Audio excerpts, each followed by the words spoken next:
Hello, welcome to this podcast. My name is Awumarita. I am a founder of Heart to Heart Spaces, and I'm here with a few people, and we're going to have a conversation on personal wellness in regards to women's mental health. So I'm just going to give you a minute to all introduce yourselves, and then we'll take it from there. I'll start with you. Hey, hello everyone. My name is Janet Kantalama Katana. I'm a psychologist and founder of Safe Places Uganda. Safe Places Uganda is a private mental health care hospital, which also does advocacy in addition to treatment. I am so honored to be here with you, Rita, to have this conversation and my colleagues as well. This excites me. It's my thing to talk about mental wellness, and if you combine mental wellness with women, then you have me fully. I can see that smile. Yeah. And to my left, Hi, I'm Donzen Mwanguzi. I work with Osa Mind Speaks, mainly advocating for mental health information and awareness among young people 10 to 30 years across Kampala and other 3 districts. so these 3 districts are like a secret. No, they're not a secret, but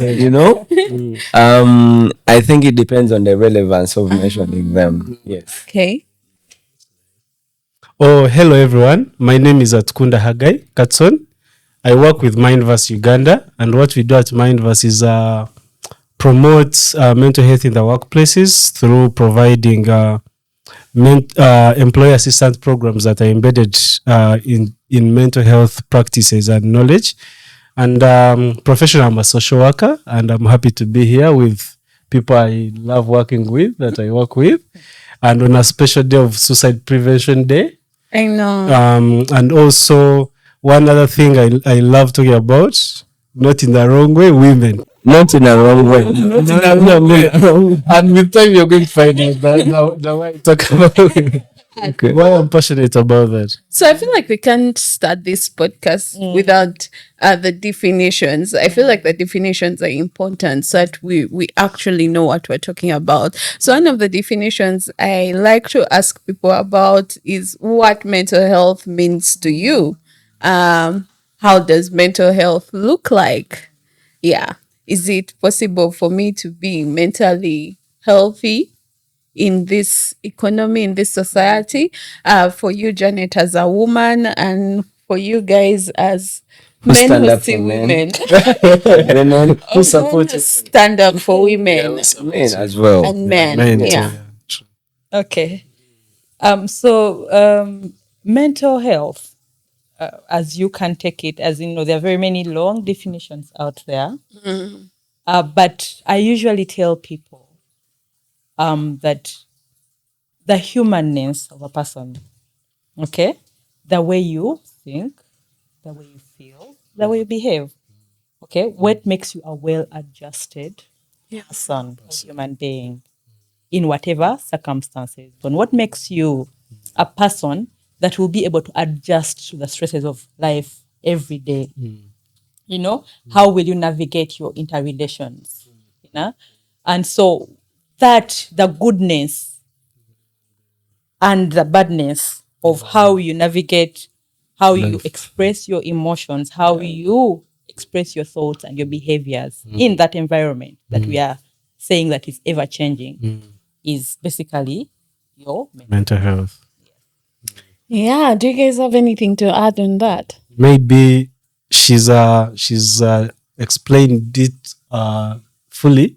The only thing I can add on that maybe is productivity, how productive you are to yourself, but also to the environment around you, and that can include your workplace, your productivity in your relationships at home.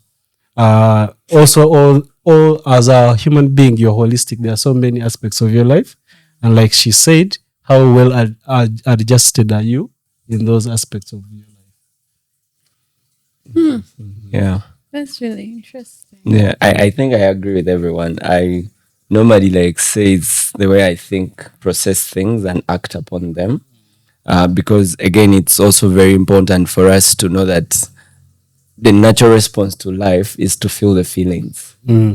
So the way we process, the way we think about it, and the way we act is what I call mental health. And maybe how you manage the bad days too. Yeah. Yeah. And how you manage the good days. The We good never days. talk about Yeah, how you the manage good the days, good yeah, day. I think And we know that is also a problem. if you get if you get 1 million shillings right now, where do you go first? Is the 1 million shilling you meaning the good thing? Eh? So what if you already surpassed the 1 million? It is your everyday life. Eh? So yours is in 5 millions. How do you then measure your good days? $1 Can be now a problematic Like a thing. You don't know how to measure it again. What are some of those things that affects women's mental health, that affects their well-being? Yeah, and how can we watch out for these things? Okay. But then also, how can we take care of ourselves to make sure that we don't end up on the other side of the spectrum? Okay. Thank you so much, Rita. I want us to put women in a context. We do not exist in a vacuum. Yeah. So I want us to put women in our context and women of all ages, okay? Because we are affected differently. So what that young child, that young girl in school, their issues will be different from the issues of a teenager, which will be also different from the issues of a young mother, and then different from a person who has gotten into menopause, then an elderly. Okay, but also we have to look at the society because we exist in society. So there are constructs around women that are society based. Okay, so if we start with society, the society that we live in and thrive in as women currently. I will base on Uganda and maybe the sub-Saharan region because that's where I can claim to have lived experience as well as information, a little bit more of information. There are expectations of women in society, you know. There are expectations as a culture, society that are placed upon us even at birth, before birth, at birth, and these are things that we have to live with. Okay, so for example, there is a construct of what a woman Should be, should be, should look like. should look like, should Should behave behave. like in a setting of a home. There are roles that a woman should do. Okay, there is a way she should place herself in. She's placed, not even she should place herself She's the placed like kitchen. in yes, Closer in to that the society. kitchen. Okay, and then also there are things that come about because of the image that society has of women. So there is this image of weakness that is propagated, or you know, that is out there as the weaker sex. So when you're already put in a place of victimhood, if we are to look at that young girl that has maybe is going to school, there will be periods. And you know, we know periods is one of the biggest stigma inducing things Yes. for young girls. experiences. Yes. Experiences for young girls. Yes. So when you're telling me that this young girl who is deep down in a rural setting, I'll give them Soga region as an example because the statistics are there. Showing, yeah. So when you look at that young girl and their first day of periods and their lack of the materials to use for their periods, yeah, and then you look at their mental health because essentially it's how she's going to feel about it. Yes, Exactly. Exactly. And so if you're looking at that setting, you look at her and say, definitely, what do you think she will feel if she, for example, maps when she's at school or the next day she's going and you've seen people using sand and whatever, soil and cloth and whatever. Yeah. And she's going in a setting whereby she might be bullied, okay?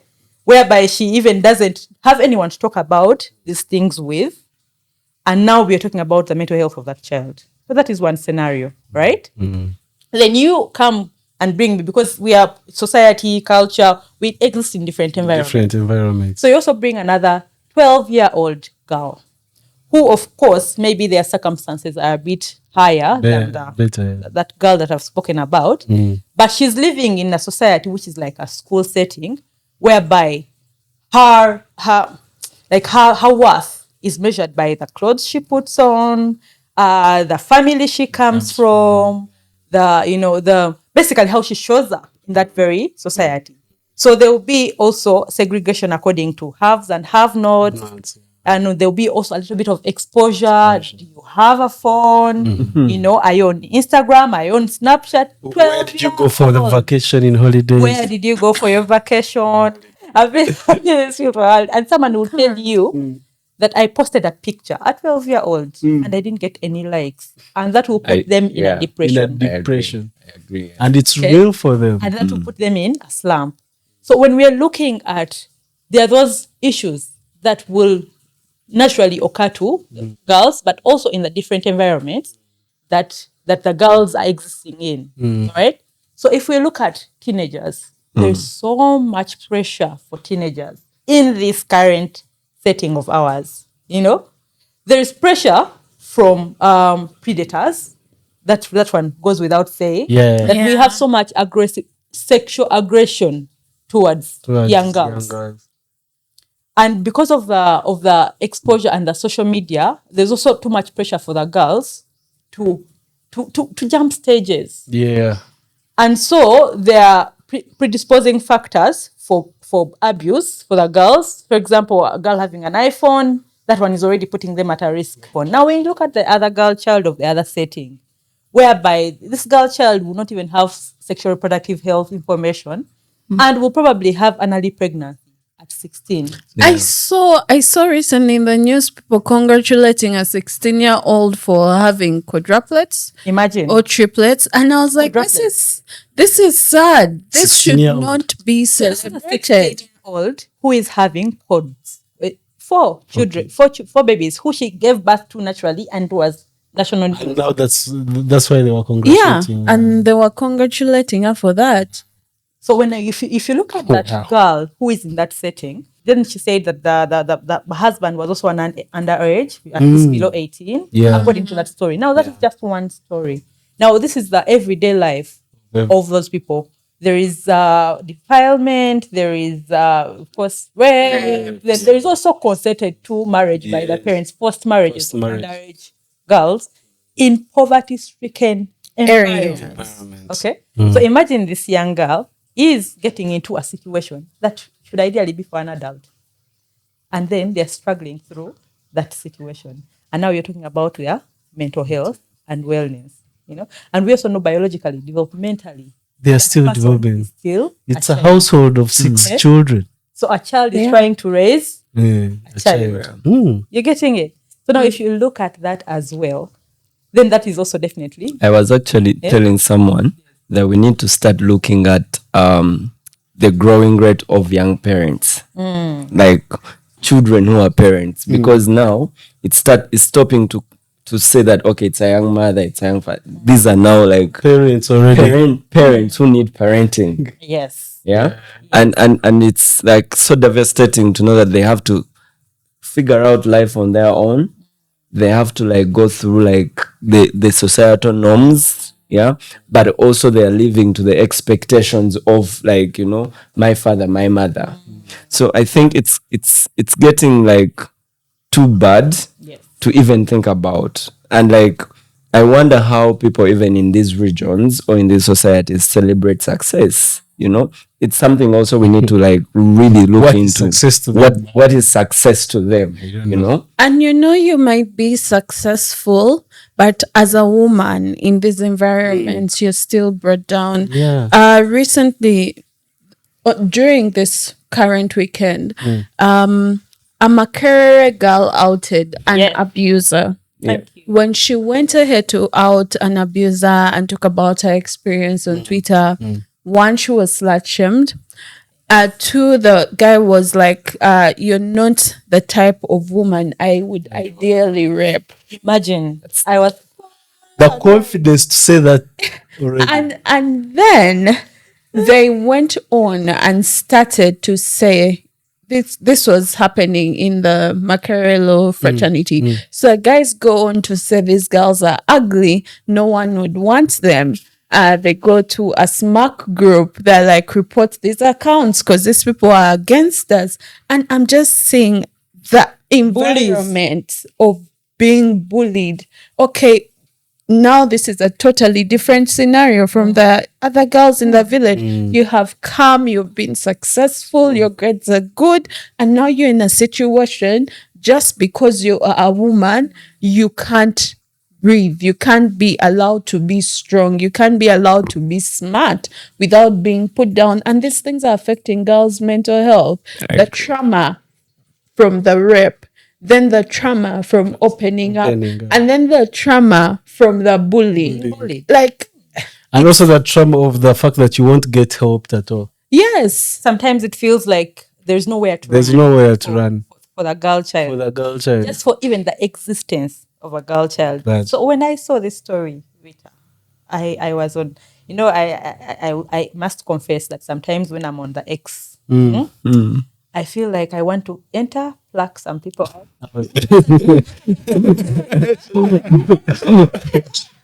Religion, yeah, because they actually do not know You see, what it takes to exist yeah, as a woman as a or to woman. thrive As a woman. Yeah. So you've beaten all these odds that we have spoken about. Yeah. You've And then no school. You're somehow thriving. Mm-hmm, Yeah, you're at law school. Then you still have to beat many more, like sexual violence, like oppression. Oppression. Yeah, like that kind of thing. But I feel like it's a good reason that you have gentlemen here, because now So how then would you support women's wellness? We've given you an example of something that happened over the weekend. So for me, going back to what she was talking about, I want to applaud women that it's the part of the population that have really taken time to understand what self-care is, and they actually, in some aspects of it, they are doing well. I will tell you, one aspect of self-care is physical what? Self-care. And I'm telling you, we know, like, where we pass, you look at the girls around you, the women around you see they are trying to take care of themselves physically.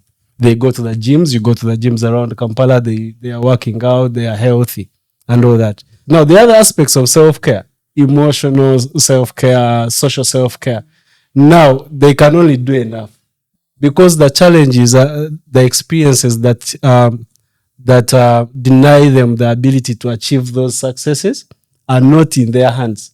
They're in the hands of us, the men. You, the you understand? men. But not only the men, the systems around them. The You systems that have been So for me, I feel like it's more of a question of education and using a very harsh hand in punishing the systems and the individuals that deny women, because we know it's a fact Okay, of do you life. see the systems punishing? It's so sad. Let me give you an example no, of but something that happened Something recently. that you can Haggai. think about. the lady who the runner who Yeah, got exactly. 70% banned. Yeah. You guys, when I saw that story, when it broke out, my heart dropped, and one side was blank and the other side was, how can I find a way to ban him so that it's 100%? That's what I said about the harsh I punishment. actually tweeted it because I was like, no, Because let me tell you, they were treating him for his 30% bans. I was like, no, that's the harsh let punishment his I bans was talking heal on about. his own. Sometimes I feel like we are so lenient on abuse Yes, towards women. we are. We've made it more of a dialogue. It's not a dialogue when it's on that level. It On shouldn't any be a level. dialogue. Or at any level, actually, it should never be a dialogue. So for me, that's what I'm thinking. It's the other aspects of women self-care. They are really trying. I'll give you an example why I said I love talking about women. Me, I was raised by a single mom, okay? She's the first person I ever saw go to the gym. And as a kid, do aerobics. You understand? And wherever you would ask, she's like, I don't want hypertension and all things. And she's not a well-educated lady. You understand? So I know she's been trying over, but there are certain things that have denied her proper mental health that are out of her hand.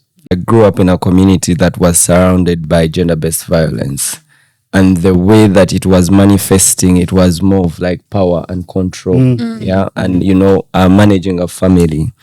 It is something that I saw firsthand, but also like experienced, that sometimes if this man is gonna beat your mom and you get into it, You get Yeah. it. you also get Getting. the remainder There's no of, question. the slap. So Sadly. it got really bad. But also even the neighbors that could live around, if this neighbor sees the other husband beating the wife, Intervene. they wouldn't intervene, but also they would say that one is doing nothing for me. I can do what? I can do worse. There's This this guy- culture saying that says that, is it the Baganda or something? Omusajja akukuba yakwagala. Aquagan. Can him? But it's everywhere. Even in my culture where we come from, they would always tell women that if your husband is not beating you, Then he doesn't. he doesn't love you. No, so I think for me, like noticing that, it kind of like, affected me even when like formulating relationships themselves and quantifying what does this mean to me, and also associating with the different people. I would say like the best way to support a woman is first of all say no to any form of violence. Yeah, that is the first That thing, is, and non-negotiable. But we need also now to go back to the young boys who experienced violence passively. What is it doing to them now as men in the society? But also the young girls who actually also experienced that violence. What does it mean? Because it's very different to live in fear all the time. And we live in fear. You're a very bold woman, very strong, successful, but because of the history, you're still living in that fear that is not yet addressed. So I was reading a post and someone was saying that fear of communication is trauma-based. Yeah. Because sometimes you feel like your voice is not going to be heard, Not going to be. or whatever you say is going to have like negative consequences to it, which is like really, really deep. We need to now understand, are we supporting women to communicate without fear? Or are we supporting... What does that look like for women to communicate without fear? Let me If tell you we one are thing. supporting them. We've been doing that, but it's no longer effective Yeah. because it's not action or intervention based. Yeah. So we've given a lot of platform to women. There are so many women doing great things. They say the right thing. So women doing nothing. Nothing. But those that are doing a lot, they are giving the right information. They are trained the right way. They have the good intentions, but they are not the interventions because they are not supported. Because the abusers, they fear if we put that into action. I also have to then tell we- you, we- it's a small percentage of people you're referring to. They are very. Communicate. Yeah. It's so small. Very, very tiny. And that is why we need to understand comprehensively that some of these issues that are, you're saying that are hindering women Yeah. are so deep rooted that even us women ourselves are do not know them. Okay, you'll find this woman who is thriving, has a career, has whatever, but she's being emotionally Abuse. Yes, Or that's right. someone who's going to gym, but she's going for the wrong reason. for the image of For her the body. image. So She she's needs small. to She fit needs in. to fit in and It attract. takes me to the question I had for you because we've been talking about culture, and we see traditional culture has more harms than good too to women general well-being, but also mental health. Then there has been a shift in culture, okay, especially with globalization, internet, social media. So now there's this extreme where women don't have a voice whatsoever. Then there is this other extreme where now social media has given them a platform, but the communication is wrong from themselves, and also it gives an easy access. Their abusers easy access to them, but also the communication because they are not trained the right way. I would also say this, and I always say this, that I no longer say that I have given a woman a platform. These platforms have always been there, just underutilized, and women have not been there. It's now time for them to take up the spaces because these are spaces that have always been there. But because we all thought they are male-dominated spaces, we are always talking, like you can hear even the qualifiers giving up, providing platform. What? Literally, your provision is not about platform. It's about respect. Yeah. Your provision is about respect, acknowledgement. So we need to stop saying I've provided. They're also providing. Women are actually providing more platforms now than ever. For them. I'll tell you for something. themselves, but also the men. Right now, I would say when you look at, there is a publication among the best CEOs. Look at the women taking up those spaces, employing millions and millions of men, but also fellow women. So I think we need to also embrace that the fee of communication that I'm talking about is not like providing a platform, is not saying that you should say this and this and this. It's more about acknowledging that now if a woman makes a decision, it's a good I decision. think the question right now on my mind, okay, the CEOs, they're in law school, some are in the village. What is the state of their mental health? What can they do to take care of their mental health as they simply exist in a system that's broken and in a system that is against them? What are some of those tips you can share as people who have been in the mental health space and as men who support women in the mental health space? What are some of these tips if the viewer like listens in and is asking herself, okay, I'm a CEO, but I'm depressed. I'm a CEO, but I'm anxious. I'm a CEO, but I'm struggling with prolonged grief. What are some of the tips that you can share? Thank you, Rita. I don't want to leave his point about the CEOs who have Me brought too. I have themselves to something the to say. table. Yeah. So to go back, Rita, to that person who is listening to this dire situation of women, we need to first get educated to know that there are things that when you're looking at a woman, you have to look at them, that there are risk factors that are existing for them being women. And I'm going to quickly list them. I've given examples of them in these 2 examples, but just to list them out there. Okay? They are at high risk of sexual violence. They are at high risk of early pregnancy for our young girls. They are at high risk of online Bullying. violence, because that now is like the new violence. Yes. Yes. Then they're at high risk of gender-based violence in their homes. Okay. Physical. Then they're at high risk of need. So if there's poverty that is happening in a family, because there is unequal access to resources, of course it will be worse for the women. Okay.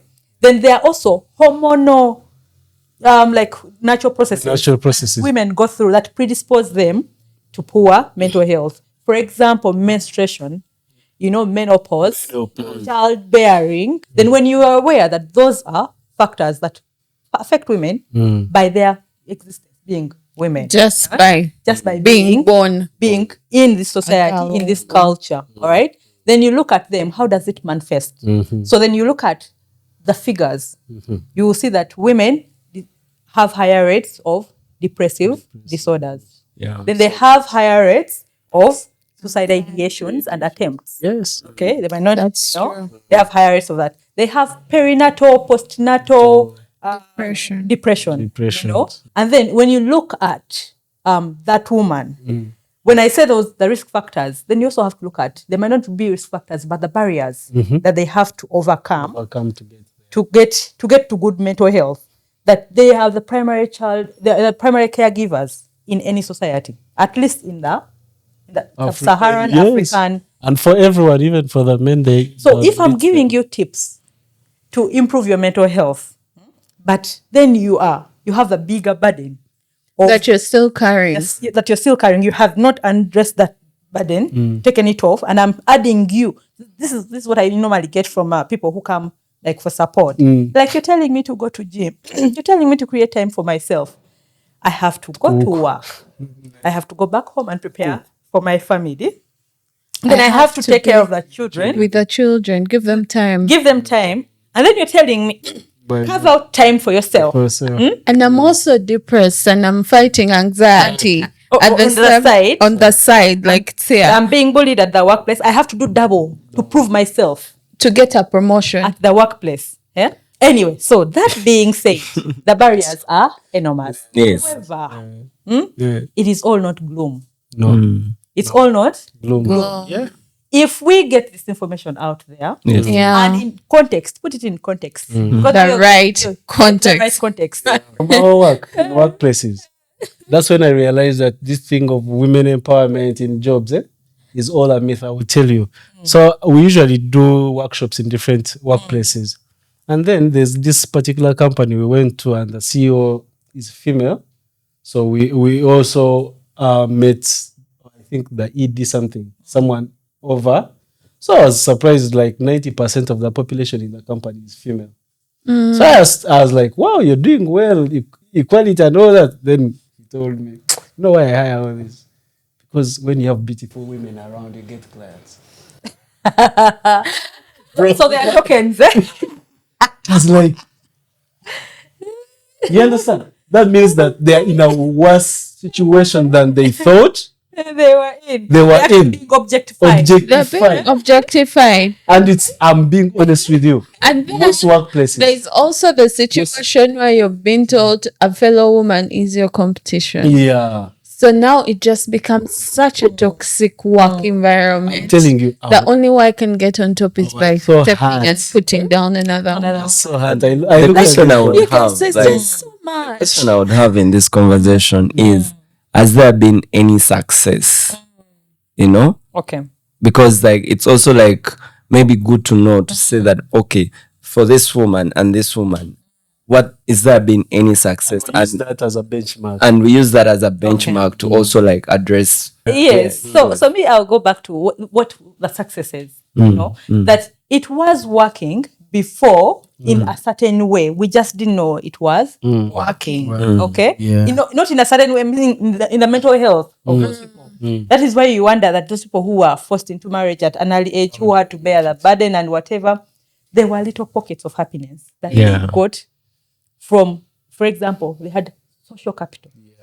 I'd want to share one of the little pockets of happiness that I noticed is they always say to us now, a problem shared is a problem solved. But those women would come together while washing clothes, while peeling matoke, and they'll just have conversations about how their days were, how their kids are. And then there was community in raising the children. Like my child wasn't just my child. My child was your child, my child was her child. So I would have less. I'm in the garden, but there's a neighbor who is keeping An eye. on my child. But now all this with the urbanization and the things, the change of the world, change is always going to happen. And that's a fact that has come about. We find that if someone touches my child, if someone says something to trouble. my child, we have reached a place of, I don't trust people. My issues are my issues. So now we're drowning with these issues. And when I look back, I'm like, our great grandparents are having group therapy. So that is where there is, we moved from the other. What we moved to is not necessarily what is very good. That is why you will see, while you're going to work, everyone is going to work. Yeah. You cannot say that, my sister, you can house sit for me. I know. Because she also has Work to do. Work to work do. to do. I agree. It feels there. Doom and gloom. There are those that are actually. So if we can encourage the women in that setting to continue having these, Yeah. The spaces Rita has been providing for a while now. those activities, those ones in that setting, right? So in this setting where we are at the moment, so while we're having that setting, we can also put in SRH, sexual reproductive health and rights, education In that in there, setting. in that setting. Yeah. So in that, we're saying that, can you get the good for the girl child? Let's talk about her getting educated. Can we offset some of the barriers? And in that setting, you're not talking at them. You're talking with them. With them, yeah. You're finding They're the having a conversation. Yes. You're having a conversation with them, and people are more willing to listen in such settings. And tip 1, tip 2. And that is why it is good for them to be, what are they called? Society, not generated, but consumer generated solutions.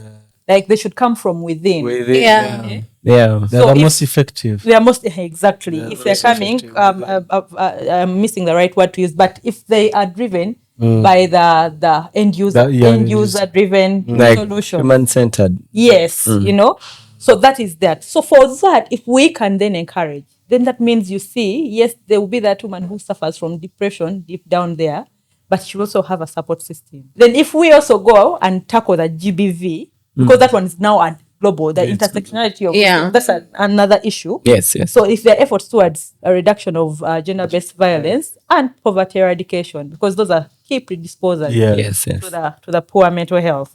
As a woman, how do you manage the impact of social media on your mental health? So what I say is, I told you, I think before when we we're having an off chat here, that I intentionally did not join TikTok. Okay, even my participation on Instagram is as far as Work. Then I'm not on Snapchat. Okay, I'm not saying that people shouldn't go onto these communication channels, but we should be so selective on what we allow into our brain. Very, very selective. So I'd like to share how me, I'm on all. I also use a couple of them. It's because of the advocacy part of it. But what I use is I do a mental health break every month, at least twice a month. My phone will be off from Friday to Sunday for me just to detox. But another thing I have learned to do now is to curate the content that I take in. At a certain point, I had gained a lot of weight because of the bipolar medicine side effects. And I was still on the TikTok for thin girls. So like you'd scroll through, you see a top. The triggers. You're like, I think this is the top for me. You go to the boutique, you try the top, but the top is feeling tried by you. So you feel so bad. My body dysmorphia went down the drain. I started to hate my body. I have a lot of clothes, but now I was just wearing these 3 dresses only. I would interswitch. Because they kind of felt like they fit. And if someone saw me, they'll be like, yes, it's a sundress. They're confusing. It's supposed to be like but then I started to curate my content. So I now started looking for people who are my size and who are living life well and who are living life happily. And I was like, I like this. And then I was like, okay, now I want to go back to gym. And then I started to follow content creators that work out every day. So even when I'm having a lazy day, a bad day, I'll be like, okay, I don't want to go to gym. Then I go, okay, TikTok, what did this babe do? I'm like, she went. Then my mind is automatically, now let's go to gym. So curating your content is really, really very important. But then it also helps deal with that unworthiness that comes. Like, I've been classmates with Janet for a long time. Janet is now in the top 40, under 40. Me, I'm just trying to get my salary to 800K. I'm on her Instagram page. She's in Dubai. Paris. The only place I can go to is in Tinder for pork. I have learned. I will mute you for a period until I am now in a space where I'm like, I'm now in a space where I'm celebrating Janet and I can now take in her content. I agree. Yeah. So I have learned to be self-aware as a person. It takes time. And I learned this from going for therapy. People think that you go for therapy when you're having bad days, when you're feeling ill. But start now, even when you're feeling good. And then you can prevent this from happening. I always say preventative measures are very important, and they're better than being on the other side. But we also know that self-care can be both preventive and rehabilitative. Yes, it can. Because for mental health, it's always good to be proactive. Yes. Reactive. So, but because we think that at a certain point people don't know how to be proactive about their mental health and their self-care, because again, that is something to think about between maybe it's just luxurious, or it's actually self-care, or maybe this and this, because I feel like there is a very gray line when it comes to like the need of being proactive and just like, let's say, I'm passing time. So Just like, no. how But do we This like, is what I always tell people. You see, self-care is like a mosquito net. I always tell people the reason why you put on mosquito net or buy a mosquito repellent is the same reason you need to start your self-care journey. But you see, people think self care is luxurious. But like Janet was saying, let's sit down and think. I feel like there was wisdom with the people who Came before came us. before Yes. us. Taking care of your mental health. They'll tell you, have vitamin C. You don't have to buy the vitamin C supplements. Wake up, go outside, Sana. kasana. eat a mango? You don't have to pay 400,000, 300,000 for gym. Go take a walk, 1 Do you know someone kilometers, lives 2 15, kilometers. 15 minutes from their workplace and they take a border every day You to don't work? you don't have to, if you can't, if you're not in a position to afford a private therapist, you don't have to go and say, yo, me, I'm dying on this private therapist. You guys, Butabika is there.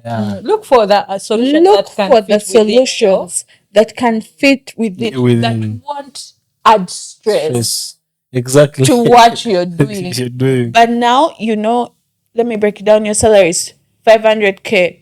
You're trying to get vitamin D supplements, the 80K. You're trying to go to gym, it's the lowest, it's 10K a day. You go for one session and you're like, okay, I think all my problems have Been been solved. sorted. It doesn't work like that. Yeah. Rich, I want to speak about therapy as a way of self-care. Yes. I always I want to tell people that you see how many years you spend in school. All those years you spend in school prepare you for what? For a job, isn't it? Sometimes no job. Job or no job, right? Yes. But it prepares you for that Something. something The that anticipation of a job. right? The The anticipation. Anticipation of but productivity. what is preparing you for life?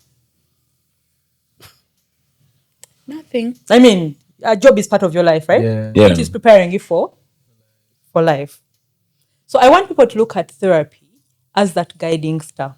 That's Yes, all. we have our religious beliefs, and it is very important. I have to declare here for you to believe in a higher power. God as you know Him, Spirituality. Allah, Buddha. God as you what? You know him. God as you know Aquafina. Him. It is very important. Haggard. So I will also declare that some people say, me, I take all my problems to God. Yeah. Right? Yeah. But also God gave wisdom too. To That's why if you man, had yes. a broken leg, you would say, I take my broken leg to God.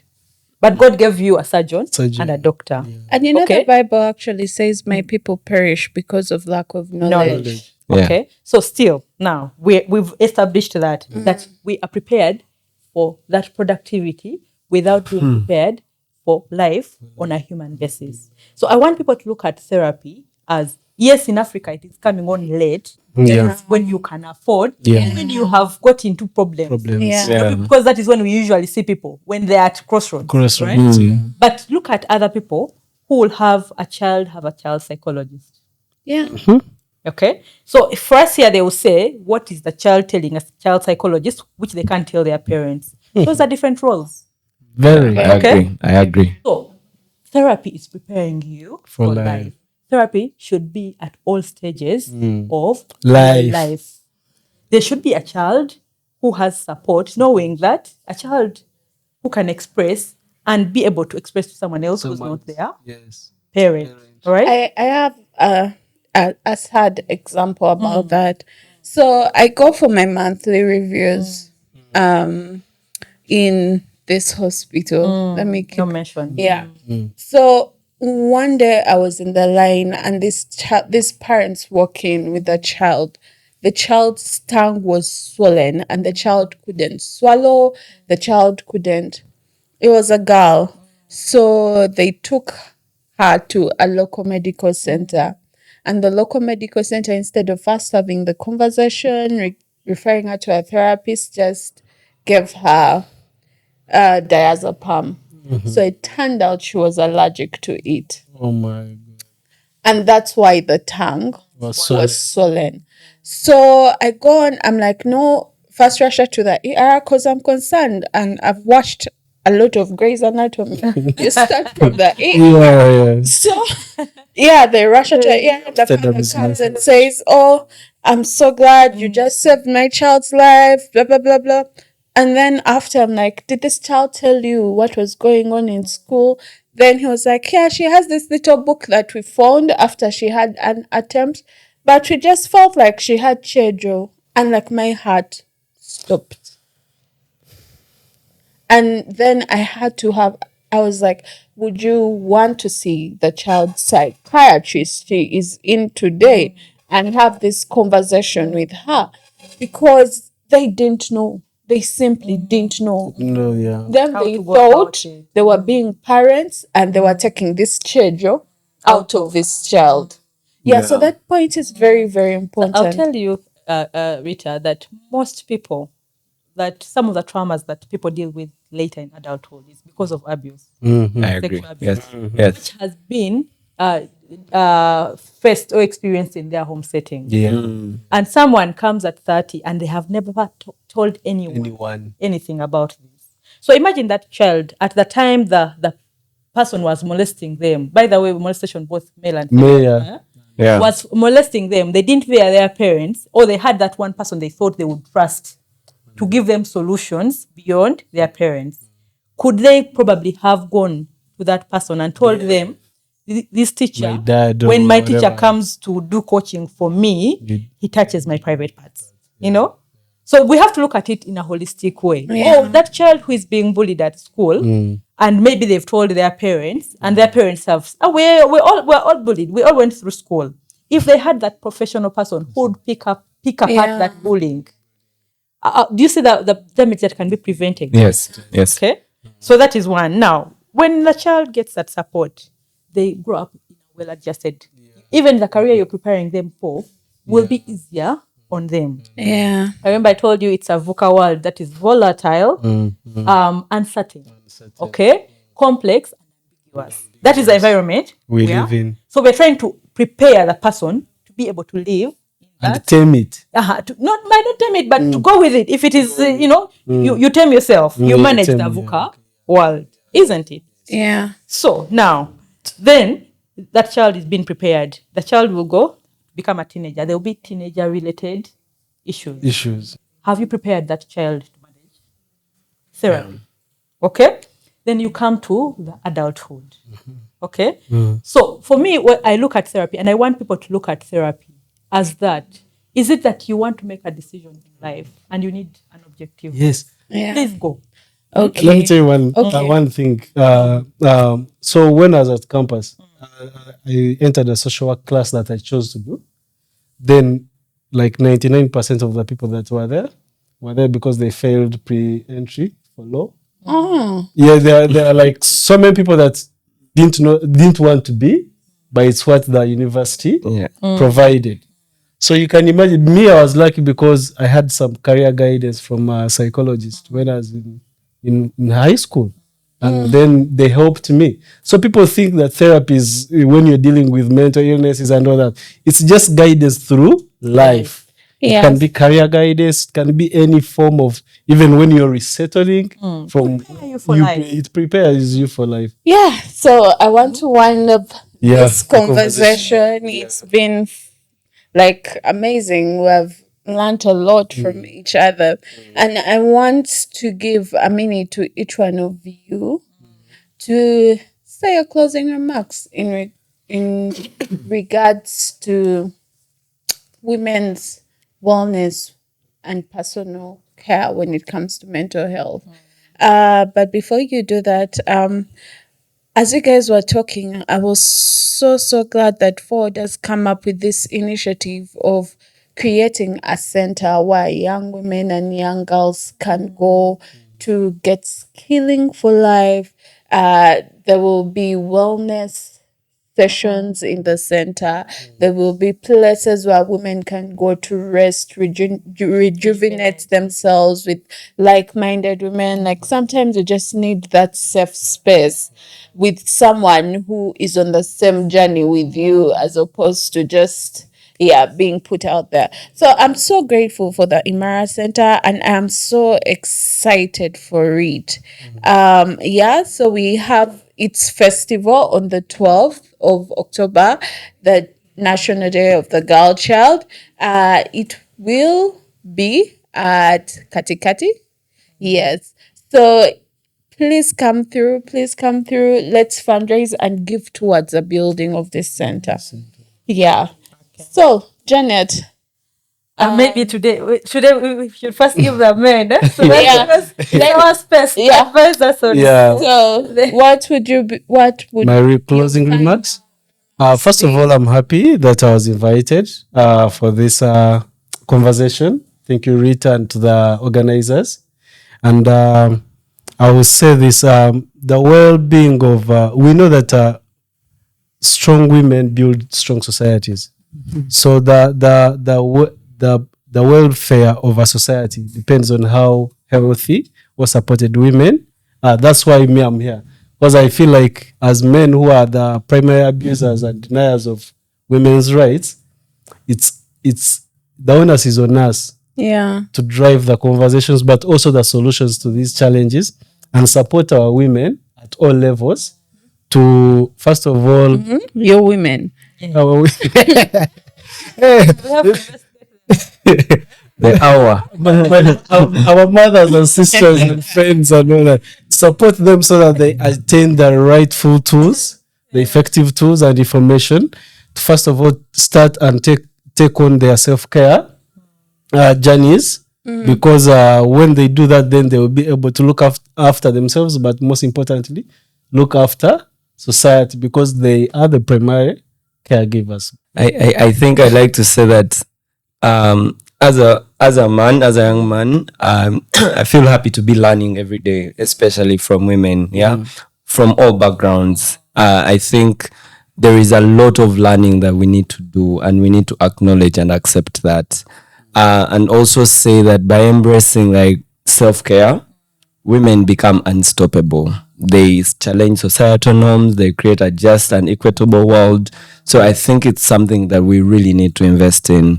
I was part of Imara Festival, I think the previous edition, and I saw the joy people had. I saw how girls celebrated their wins and, their struggles. But it was a community that, brought them together to, acknowledge that, yes, this is happening. So this is how we walk through it. Yes, men were there. And I think it's also important that we start learning. Learning, unlearning, and relearning. I think it's something that we need to do continuously. And also, we need to stop complaining. We need to stop saying that this, that. We need to embrace that, okay, now this is happening, and we work through it. If I was traumatized by maybe something, it's something, like you said, therapy is important. It's something that I need to start working on, so that I don't transfer that aggression to a person who wasn't even there. So I think for me, we need to deal through that. We need to embrace therapy. We need to stop thinking that everything is revolving around the decisions that we make. Yeah. So so I think it's very, very important. Mental health is very important. We recently, as Osa Minds, we provided 250 menstrual flow cups to young girls in Busoga. Yeah, because we know that when you anxious about your next period, there is no way you're even going to concentrate. There is no way you're going to make an informed decision. So part of it is that, okay, I might come with my mental health conversation, but am I really helping? Really, Yeah, there's the action Okay. after the conversation. So we kind of supported, and it was, for me, it gives me joy to see that, okay, as a young man, I'm contributing. I'm contributing. Thank you. To thank the male champions Yeah. that come and discuss and also do something, just discuss. Yes. Longer discussion. And we are not saying in this, we don't want to call it fight for women empowerment, that you should not be part involved. No, we need You to. should be part of It's actually male of the empowerment. yes, the conversations, be involved. Okay. So for me, for that girl child, for that woman who is out there, it is to start with your awareness of what is prevailing in your environment. Know what is, and then you can do something about it. Then for self-care, I have to say that people misconstrue or misunderstand self-care, especially in these days that the way people are throwing it around. It seems like, Staycation. Staycation. and Massage. when you're talking But about those are massage, female terms and things, yeah. so that it is basically putting yourself at the center The center of whatever is. and loving on yourself yourself. in the best way that Possibly you can can. possibly can in the given environment or circumstances in which you are. Self-care does not have to be expensive. Expensive. Okay. Self-care can be modeled to your circumstances. Yes. So if it is that person that is so burdened with so many things, self-care can be sleep. You know? So that is what I say. It has to be specific. It has to be custom made for you. For you. Why therapy is just to put a little bit is because people think that, and people always tell me that I thought people come for therapy when they have very many When they're sick. or when they are sick. Sick. No. It's not. Okay, it is not that. Even when you're not sure, come and say, I am not sure I am here. But I I'm thought- here. I am here. I thought I would have a conversation. Let's see how the conversation Goes. It could be that then maybe you mentored. Yeah, It could be then maybe it's there's another personal development or growth area that you have you have taken a path. yeah. Okay, it could be that you're guided in one way or another. It could be that you're healed of even that which you did not know you were suffering from. And the thing is empowerment. If you don't know this information, search for it. We are always on the internet doing anything else but things that are good for us. Good for us. But things that are what? Not for good for us. Then finally to that girl child. Okay? When we are talking about mental health, we cannot not talk about The girl child. and empowerment.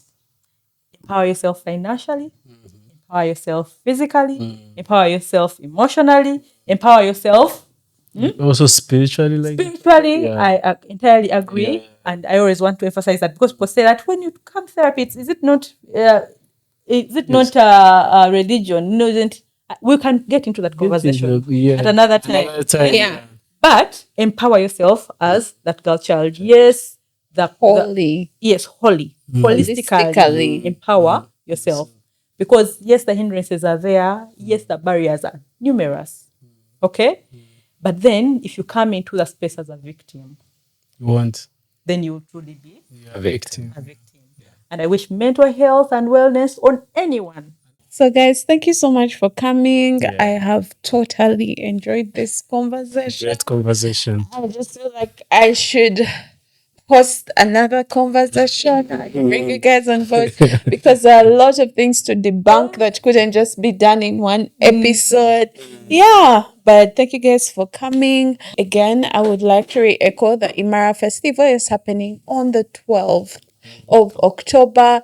We have a 1K campaign. So when you're coming with for the Imara Festival, if you have 10K, go look for change and give us. But if you have 100K, we want It's just a cake campaign.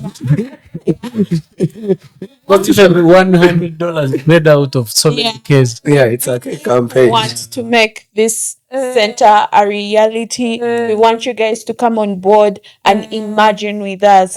We believe Imara is possible and we believe Imara is going to create a whole difference. Bye.